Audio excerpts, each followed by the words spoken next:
Alô, meus queridos! Fala, minhas queridas de todo o Brasil! Vamos continuar aqui no tema de provas e desta vez temos que falar a respeito do tema de perícias e peritos.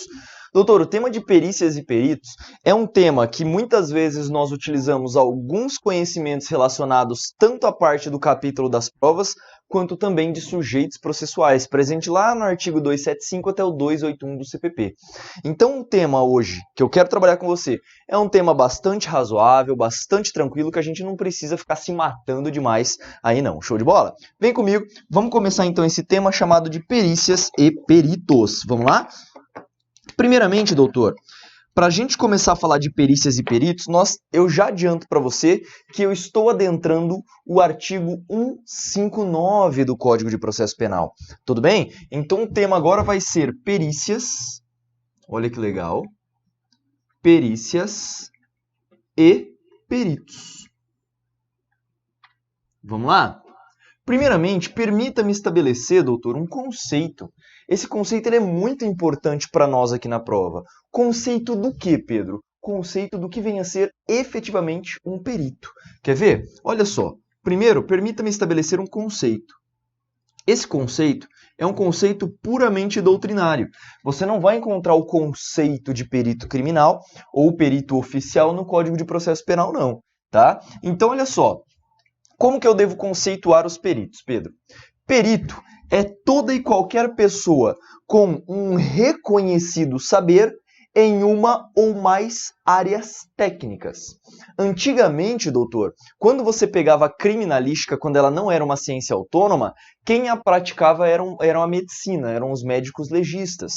Só que existiam muitos crimes que eram praticados que o médico legista ele não tinha conhecimento técnico, por exemplo, de balística, ele não tinha noções de física, ele não tinha noções de compostos químicos, então tornou-se necessário que outras áreas do saber, com reconhecido saber também, que essas pessoas elas efetivamente atuassem diante de casos criminais. E aí nós chamamos essas pessoas de perito. Então, peritos são pessoas, são profissionais com notório saber técnico.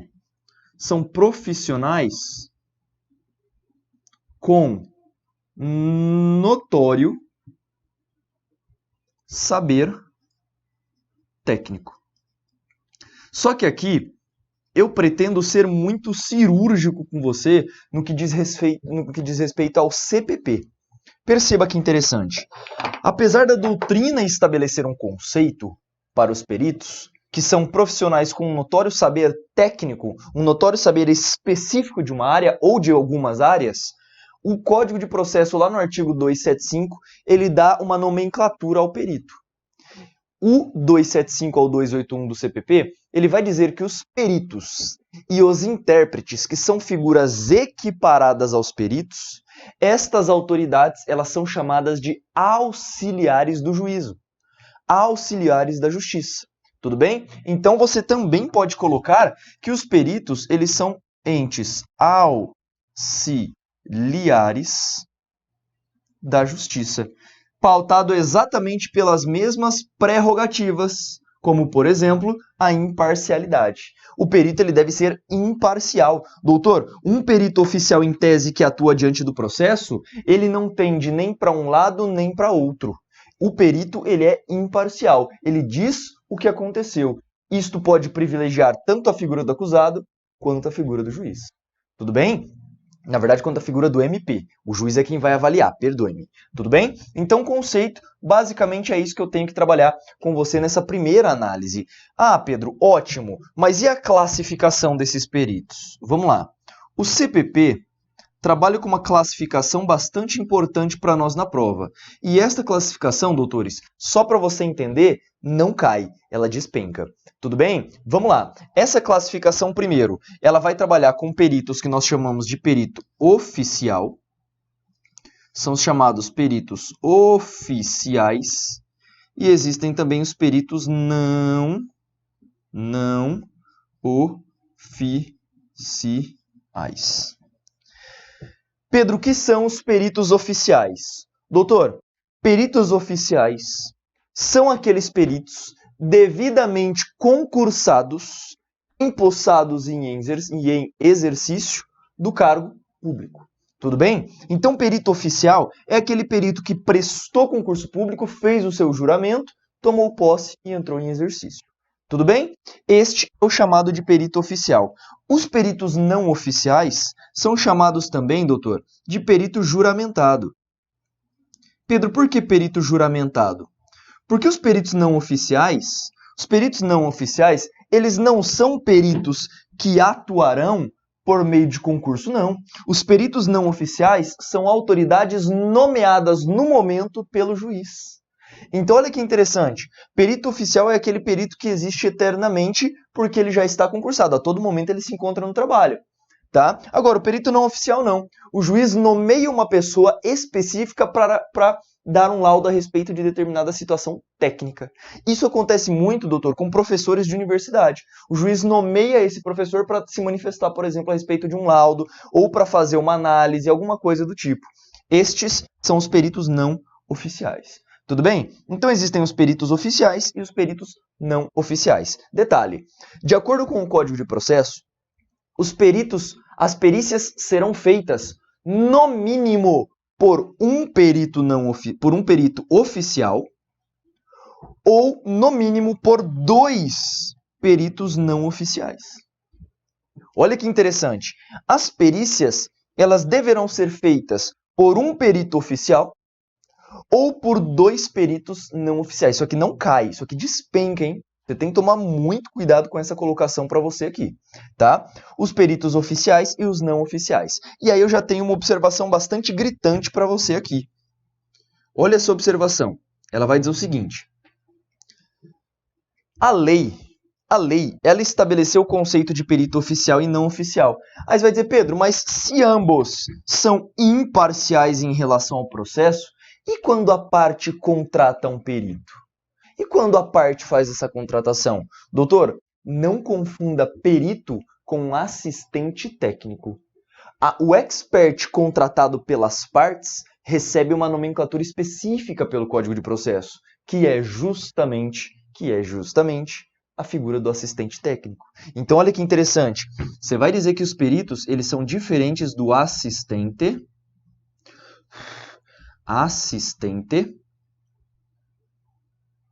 técnico. Bacana? Acho que deu para você entender como é que isso funciona. Show de bola. Superamos, portanto, mais um ponto, que vem a ser a classificação desses peritos. Doutor, permita-me avançar e trabalhar com você a questão de perícia complexa. Você vai dizer para mim, Pedro, você disse para mim que as perícias serão feitas por um perito oficial ou por 2 peritos não oficiais. Mas, Pedro, e se a perícia ela for complexa? Eu vou trazer para você uma observação 2 aqui. Olha só. Observação 2. Em se tratando, doutor, de perícias complexas, a lei fala o seguinte. As partes poderão utilizar mais de um perito. Na verdade, poderão atuar no processo mais de um perito e as partes poderão indicar mais de um assistente técnico. Deu para entender? Porque isso é uma perícia complexa. Pedro, então você está me dizendo que a lei fala que eu preciso de um perito oficial ou 2 não oficiais, mas tem como nós ampliarmos esse leque?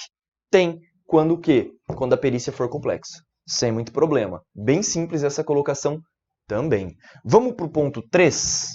Doutor, no ponto 3, eu trabalho com você quais são os requisitos para ser perito hoje no Brasil. Olha só que interessante. Quais são os requisitos, Pedro, tecnicamente falando, para ser perito? Eu preciso de pós, eu preciso ser especialista, eu preciso de mestrado e doutorado. Doutor, nada disso. A lei, nesse ponto, ela é sucinta. Olha que interessante. Para ser perito no Brasil, basta que você tenha o curso de graduação. Pronto. São Paulo, Goiás, Minas, por exemplo, são estados que aceitam aquilo que nós chamamos de perito generalista. Doutor, toda e qualquer graduação praticamente pode fazer o concurso de perito criminal. No concurso de Goiás, ele nem restringe um rol de cursos. Lá ele fala nível de graduação. Percebeu? Então esses requisitos você tem que tomar muito, mas muito cuidado. Em se tratando dos requisitos para ser perito, primeira coisa que você tem que entender, requisito 1, você precisa de um diploma de graduação. diploma de graduação. Então, precisa de pós, Pedro? Mestrado ou doutorado ou até mesmo uma especialização? Não, não precisa. Basta um diploma de graduação. Além do diploma, você tem que tomar cuidado. Pedro, o diploma tem que ser na área da perícia? Essa é uma pergunta muito boa. E o CPP também prevê isso lá no 59. Ela fala o seguinte: os peritos não oficiais, quando nomeados, eles deverão ter diploma preferencialmente na área de perícia. Pedro, preferencialmente obrigatoriamente? Não. Então, olha que interessante. Os peritos não oficiais, você vai dizer que eles deverão ter, vou até mudar a cor da caneta, preferencialmente na área da perícia. Você entendeu? A banca adora mudar esse preferencialmente por obrigatoriamente, porque se trata de uma perícia. Não, isso aqui a banca muda direto. Muito cuidado com esse ponto. Então, os requisitos, eu preciso de um diploma. Se for um perito não oficial, o diploma tem que ser preferencialmente na área de perícia. E aí eu vou te questionar um outro ponto muito importante, idade. Doutor, qual que é a idade para ser perito oficial no Brasil? Olha só que interessante. Qual é a idade? Doutor, o Código de Processo Penal, lá nos artigos 275 a 281, ele vai trabalhar que a idade mínima para ser perito é de 21 anos. Mas você tem que tomar muito cuidado. Pedro, por quê? Porque quando o CPP ele foi feito, ele andava lado a lado com o Código de Processo Civil. E antigamente existia uma coisa que nós chamávamos de semi-imputabilidade dos 18 ao 21. Doutor, isso foi abolido do nosso ordenamento jurídico. Hoje, a partir de 18 anos, você já é plenamente imputável. Então hoje, apesar do CPP dizer 21 anos, entende-se por doutrina majoritária que a idade mínima para ser perito será de 18 anos. Só que é difícil você ter 18 anos e ter graduação, não é? É difícil, mas pode acontecer? Pode. Pode acontecer. Tudo bem? Então, essa seria a idade mínima hoje, só que essa não é a suposição do CPP, essa é a suposição da doutrina. E se você for ver diversos tipos de editais de perito, você vai ver que os editais eles elencam a idade de 18 anos, não de 21. Tudo bem? Então, muito cuidado no que diz respeito a esses requisitos que eu trabalhei com você aqui. Além disso, os requisitos para ser perito, você também deve atender os requisitos do edital de concurso público. Tudo bem? Como, por exemplo, capacidade técnica psicológica, porque você vai ver muita cena de crime feia, tá? Você não pode ser maluco, porque você vai andar armado, tudo bem? Então, tudo isso diz respeito aos requisitos que nós trabalhamos em questão de poder ou não em se tratando de perícia. Bacana? Superamos, portanto, os requisitos e eu quero avançar com você para nós trabalharmos um pouquinho a respeito de divergência dos peritos e um princípio, que é o princípio do perito natural. Olha só, quarto ponto do que diz respeito aos peritos. Doutor, esse quarto ponto, ele vai falar o seguinte: Pedro, mas e se houver divergência entre os posicionamentos periciais? Divergência entre peritos. Olha só que interessante. Havendo divergência entre os posicionamentos dos peritos, doutor, a lei fala o seguinte: porra, Pedro, eu pedi um exame, um perito falou que é cocaína, o outro falou que não é cocaína. Nesse caso, o que o juiz pode fazer? Doutor, o juiz pode designar um novo perito para fazer a perícia, ou ele pode solicitar uma nova perícia pelos peritos que já fizeram, ou seja, pode tudo. Havendo divergência na pressuposição pericial, é possível que o juiz ordene que seja designado um novo perito ou até mesmo designar uma nova perícia para o caso. Não temos muito problema no que diz respeito a essa divergência. Tá? Muito simples esse ponto aqui. Agora, vamos entrar num princípio, que é o princípio que nós chamamos de princípio do perito natural. Princípio do perito natural. Doutor, esse princípio não é um princípio trazido por todas as doutrinas, tá? Esse princípio ele é acolhido em algumas teses de doutorado e ele também é citado por pouquíssimos doutrinadores, como, por exemplo, o próprio Guilherme Nucci. Olha que interessante. No princípio do perito natural, o importante para você é lembrar o seguinte, doutor: Perito é autoridade técnico-científica. Ele tem uma autonomia. Olha só, os peritos, eles têm autonomia técnico,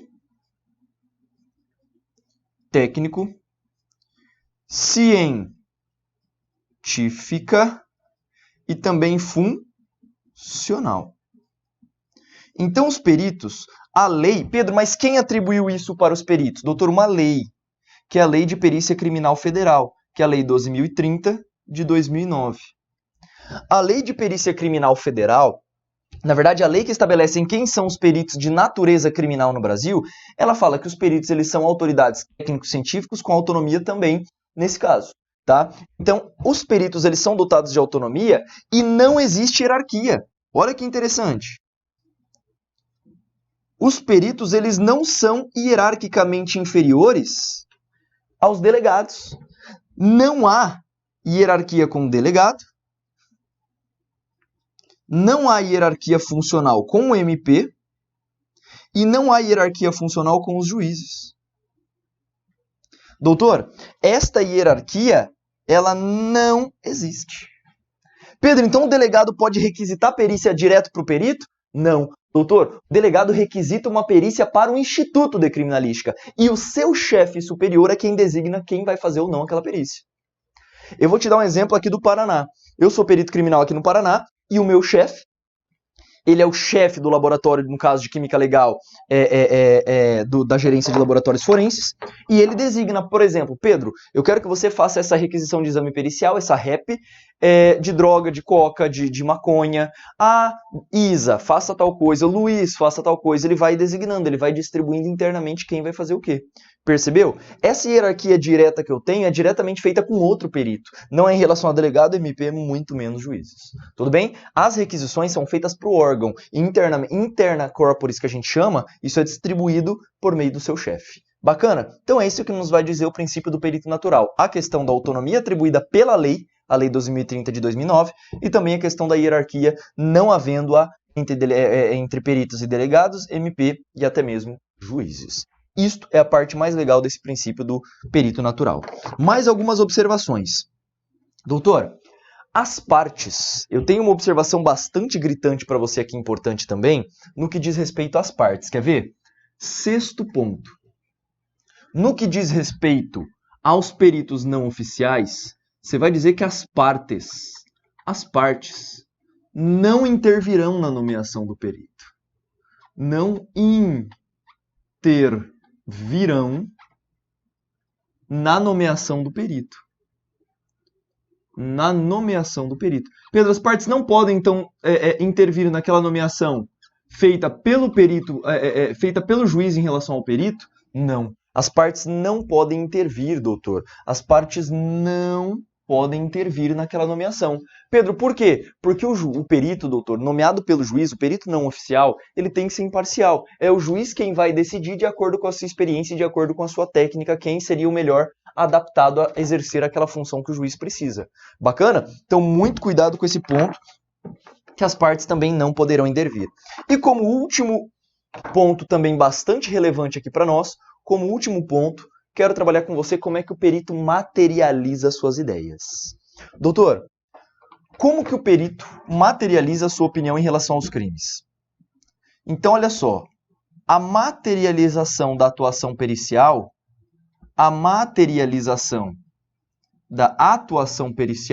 se dá com um documento. E esse documento se chama laudo pericial. Então, a materialização da perícia, ela é feita por meio do laudo pericial.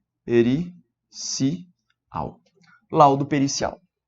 Doutor, o laudo pericial, ele é emanado necessariamente por pessoa técnica habilitada. E o conceito de laudo é nada mais do que uma descrição e uma análise minuciosa de um fato. Isso é um laudo. Minuciosa de um objeto. Necessariamente pautado por critérios técnicos científicos. Então, um laudo pericial é nada mais do que uma descrição ou uma análise minuciosa de um fato ou de um objeto. Tudo bem? É assim que o perito materializa suas ideias. E eu tenho que entrar com você aqui num ponto do que diz respeito aos laudos, a respeito da sua estrutura. Eu já estabeleci um conceito para você e agora eu quero estabelecer qual é a sua estrutura, né? Vamos lá? Pedro, eu tenho que saber a estrutura de um laudo para a prova? Alguns pontos, sim, doutor. O que você tem que saber a respeito dessa estrutura? Primeiro, o laudo começa, doutor, com uma coisa chamada de preâmbulo. Preâmbulo é o cabeçalho do laudo. Instituto de Criminalística de tal lugar, perito responsável pela perícia, data, horário, encaminhamento e por aí vai. Depois do preâmbulo, nós encontramos normalmente o esboço fático e os quesitos. Pode vir variado isso aqui, né? Uma coisa chamada de quesitos. Eu vou resumir um pouco mais o laudo, eu não vou trazer algo muito minucioso para você, porque para a galera de processo penal isso não vai cair de maneira tão minuciosa, tão detalhada, tudo bem? Então, o preâmbulo, depois nós temos os quesitos, em seguida existe o esboço fático, que a gente chama, né, ou descrição, esboço fático ou descrição. Depois existe o esboço crítico, ou chamado também de discussão, esboço crítico ou discussão. Depois existe a conclusão, e por último, a chamada resposta aos quesitos. Resposta aos quesitos. Tudo bem? Então, basicamente, essas partes. E a última que eu sempre esqueço e falo para vocês, né? A última parte do laudo, doutor, não é resposta aos quesitos. É a data com a assinatura do perito. Tá? Muito cuidado. Vamos lá, o que a banca ela pode explorar de você no que diz respeito à estrutura do laudo pericial?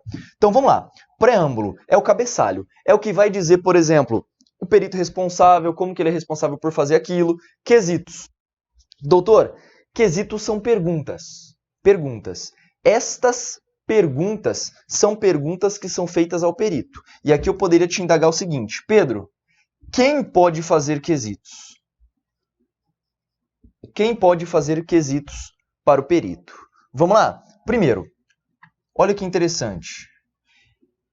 O Ministério Público pode fazer? Claro que pode. O assistente de acusação pode fazer? Também. O assistente de acusação. É um auxiliar do MP, digamos assim, na hora de andar com a denúncia, na hora de andar com todo o processo. Em terceira análise, o ofendido pode fazer? Claro que pode. Em quarta análise, o querelante.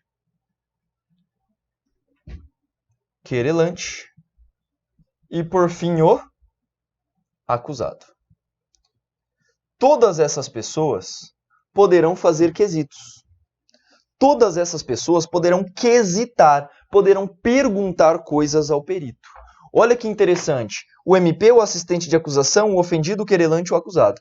Pedro, você não colocou juiz aí. Pois é, a lei esqueceu de botar juiz, mas por um motivo bastante óbvio, doutor. Use o bom senso. Será que o juiz pode quesitar para o perito? Claro que pode. Claro que pode. Tudo bem? Então, essas são as pessoas autorizadas a formularem quesitos aos peritos. Além disso, qual seria o momento adequado, doutor? Olha que interessante. Na hora de se quesitar, digamos assim, na hora de estabelecer perguntas, a lei estabelece que a pessoa responsável por fazer quesitos deverá fazê-lo, perceba, até o ato da diligência. Pedro, o que significa isso? Até o ato da diligência. Significa dizer, doutor, que eu só posso perguntar coisas até o momento em que o perito criminal fechar o laudo. Até o ato da diligência, até o momento em que o perito fecha o laudo dele. Só que temos um problema, doutor. Muitas doutrinas entendem que quesitar em sede de inquérito não é possível.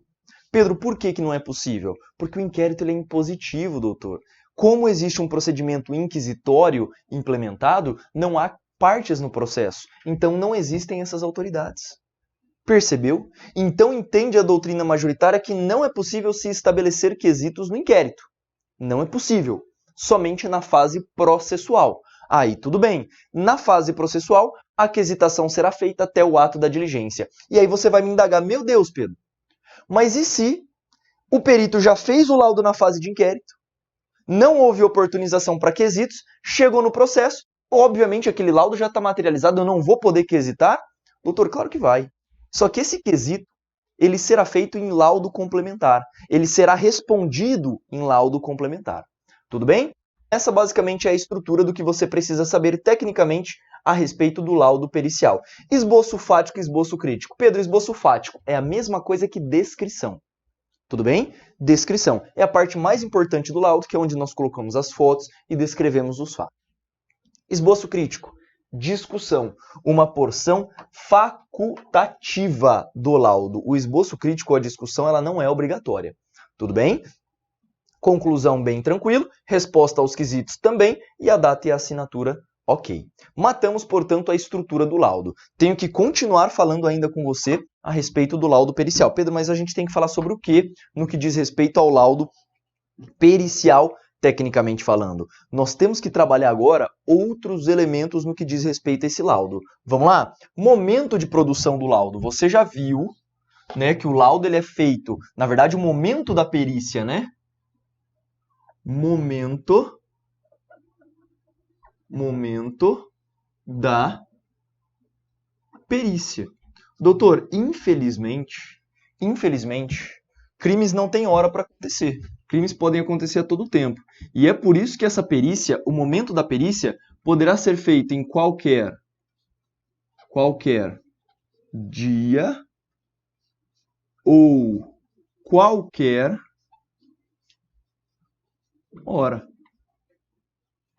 Qualquer dia ou qualquer hora. Então, Pedro, é possível se estabelecer, por exemplo, um laudo, uma perícia em qualquer dia e qualquer hora, inclusive domingos e feriados, doutor. Garanto para você que isso é possível, tá? Terceiro ponto. Qual que é o prazo para se estabelecer um laudo? Doutor, qual que é o prazo que eu tenho para entregar o laudo legalmente falando? O prazo estabelecido pela lei será de 10 dias. Esses 10 dias são prorrogáveis. Só que essa prorrogação, olha que interessante. Esses 10 dias, eles são prorrogáveis. E esta prorrogabilidade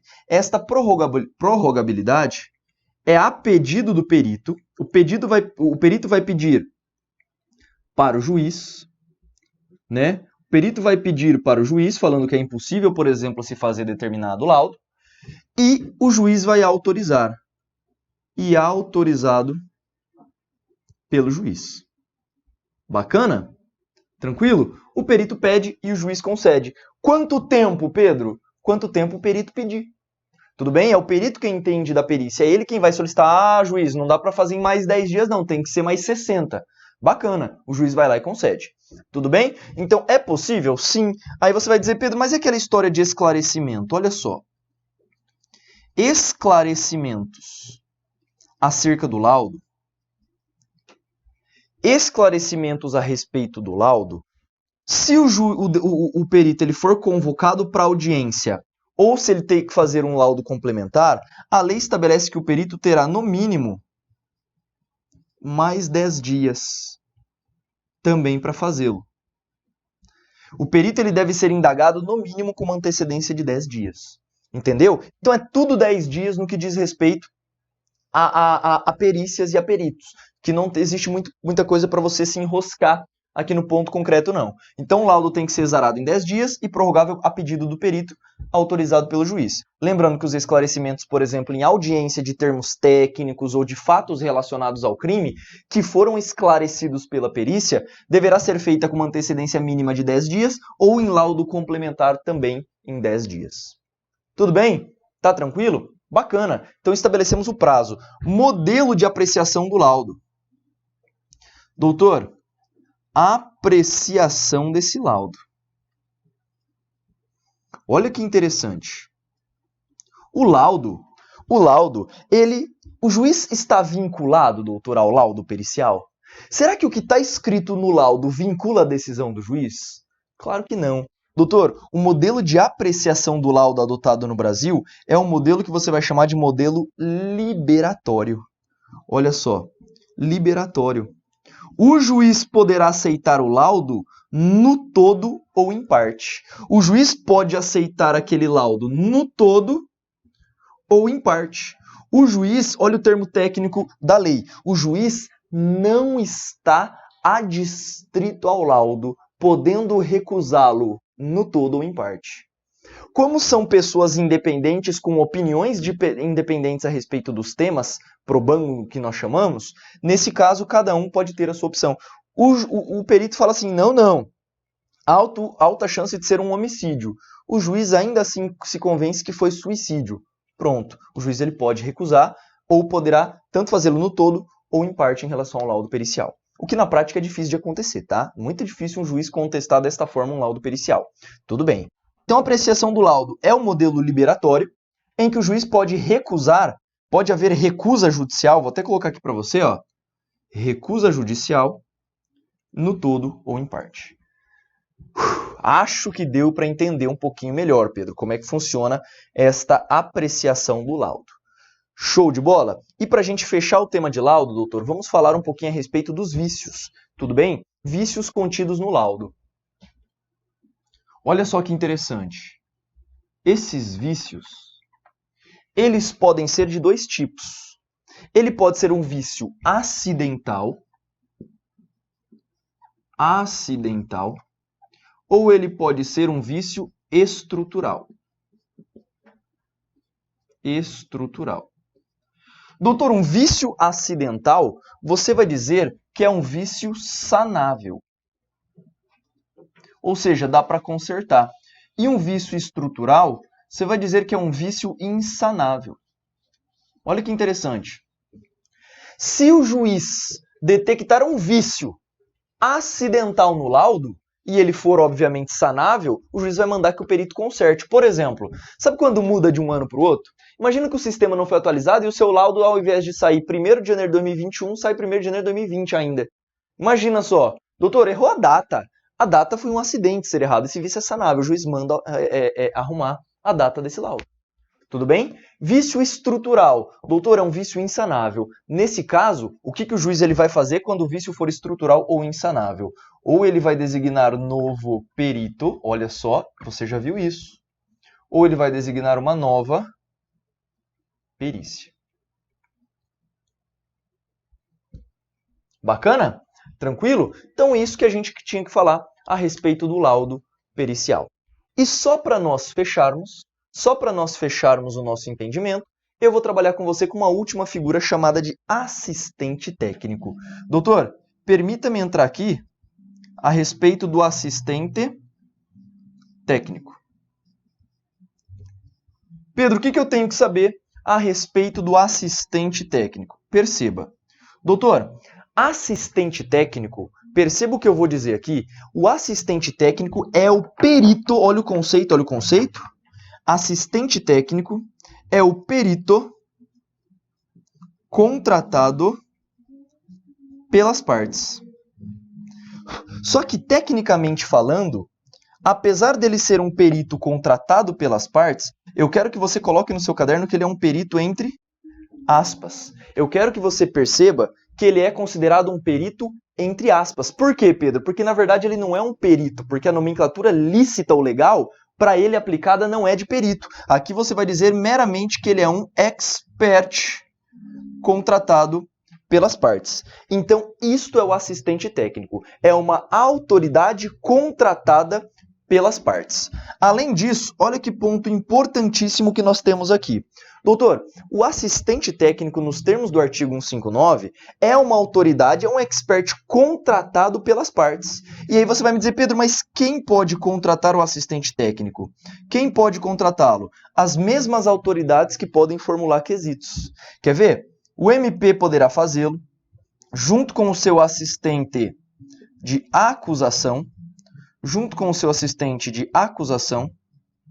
ok? Além disso, quem mais poderá fazê-lo?